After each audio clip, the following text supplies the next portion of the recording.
guys, welcome back to the channel. In today's video, I'm going to show you how to play Bomb Rush mode in Rainbow Six Mobile. So Bomb Rush is an objective-based mode where one team attacks and the other defends. The attacker's goal is to plant the bomb at a specific site, while the defenders need to stop them from doing that or defuse it if it gets planted. When you're on the attacking side, your main focus is to push toward the bomb site as a team. Use your gadgets, clear rooms carefully, and watch for defenders holding angles. Once the area is safe, plant the bomb and protect it until it explodes.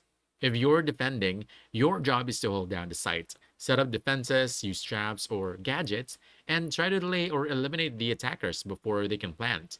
If they do manage to plant the bomb, you'll need to move in quickly and defuse it before time runs out. Communication and teamwork are really important in this mode. Try not to rush in alone. Coordinate with your team, cover each other, and play smart. And one quick tip, map awareness is key. Learn common entry points and hiding spots so you can predict any enemy movements and react faster. And that's it. That's how you play Bomb Rush mode in Rainbow Six Mobile and improve your chances of winning. If you found this helpful, don't forget to hit the like button, subscribe for more quick guides, and I'll see you in the next one. Thanks!